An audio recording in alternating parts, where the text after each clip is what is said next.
Hello, my name is Brian Clark, founder of Friendly Universe at friendly-universe.com.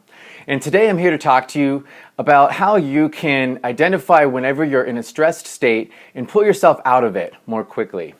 We all have days or times of our day where we get very upset or afraid or disappointed, fearing that things aren't going to work out the way we want. Maybe you're feeling angry or resentful at someone, or you're sad about some result that you didn't quite get the result you wanted. Anything like that happens in your life can really bring you down. It impacts not just your family and friends around you, but also your business and therefore your clients. So it's really important to make sure that you can return yourself back to a balanced state of peace and clarity where you can be at your most creative in your business and really enjoy your life. So today I want to share with you a little trick that I use with myself. We're always kind of trying to fool the ego because it usually gets the best of us. So once it pulls you in, there's a little secret I'd like to share today of how I get myself to snap out of it. So first of all, it's about tense and tension. Whenever you're feeling tension in your body, let's say that you have an emotional reaction that's very tense for you. Maybe you feel it somewhere in your chest or your throat or your stomach. There's always a physical aspect to this tension as well as an emotional aspect. Whenever you're believing a stressful thought, you get this physical and emotional reaction. Some people don't realize that there's actually a thought behind the emotion. Well, we want to get in touch with what that thought is, because when you shed the light of awareness onto the thought, then it becomes difficult for it to survive. It can't really survive in the light of awareness. So whenever you're feeling tension, anywhere in your body, anywhere in your emotions, ask yourself, in what tense, meaning present, past, or future tense, am I living in? Now, we can do this by first looking at the words you're using. So I'll give you a concrete example. Let's say that you have a bill that's due in 5 days. Maybe it's your rent or mortgage, a really important one. And 5 days away, you don't have the money in your bank account. That's a fact. You simply don't have the money to cover that expense right now. That brings a lot of fear, perhaps. It strikes fear into your heart. You're scared about what's going to happen. You start conjuring up all these images of maybe yourself living on a street, but you feel all this tension in your body. Well, you may be saying to yourself, I don't have enough money. Although the word don't sounds like a present tense experience, where your mind actually is living is in the future. Your mind is already going to some future imagery of how things are going to be terrible in 5 days. So mentally, your tense is the future. Well, let me share a little secret. You only experience tension or stress when you're dwelling on a past or a future. You never feel tension in the present. And don't take my word for it, just test it out. Notice wherever you're sitting or standing or laying down as you're watching this video. And notice, is there anything in this moment right here that is actually producing stress in your life? Or test it out. Do you have to think and dwell on a past or a future occurrence, a future thing that could happen, or that thing that happened yesterday or last week? You didn't get that client you wanted, you failed miserably at something in your opinion, somebody didn't come through, or we always, it goes in this order. We always go to the past first, and I like to say that we add a little hot sauce and create a scarier future.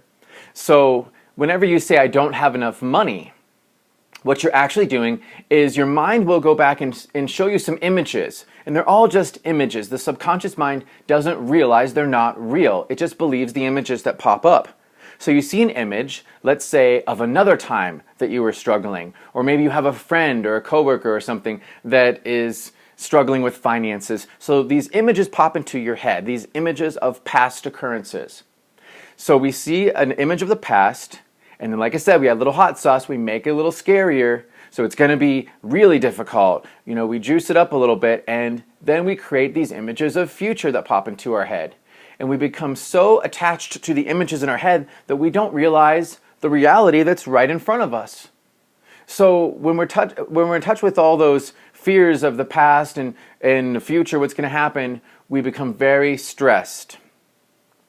So notice the tense, the present, past, or future tense you're living in. If you're dwelling on the past or future, you're going to feel that stress in your body. It's going to affect your entire life. So what you can do is bring yourself back and say, well, what is true about this moment right now? So bring yourself back to the present moment where there is no problem. Problems can't exist in the present moment. So in this moment right now, I don't have enough money in my account. That's true.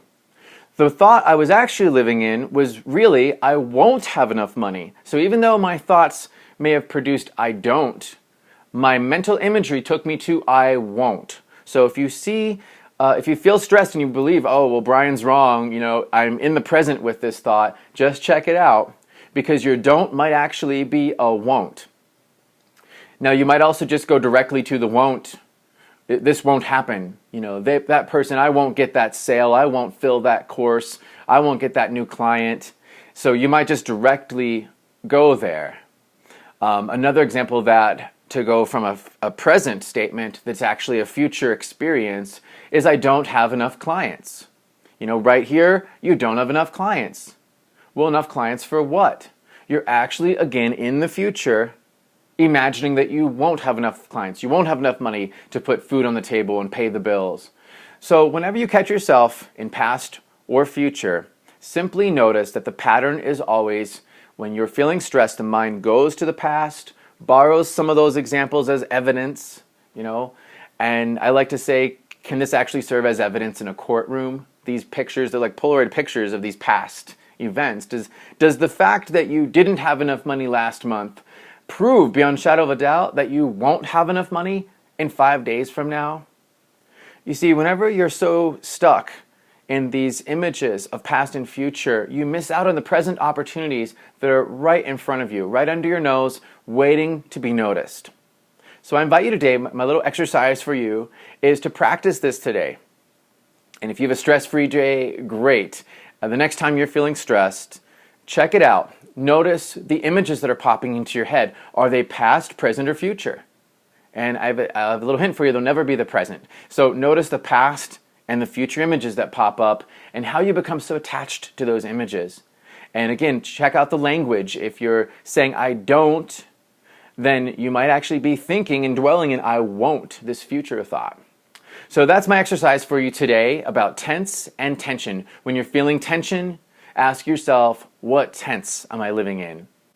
Thank you so much for watching this video today. Now, I'd like for you to try this out, and please leave me a comment below. Come back to this page today, leave me a comment below, and tell me what your experience was of this. Tell me just how powerful this was in your life. And also, I'd love for you to not just list how it worked for you, but also list at least one opportunity that you were unable to see when you were caught up in the belief that you're not going to have enough in the future. It's always about lack mindset. So please leave a comment below. I'd love to read about your story. And if you'd like more tips like this, please join me at friendly-universe.com and visit my blog.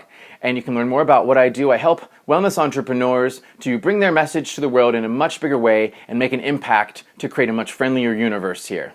Thank you so much for watching and have a wonderful day.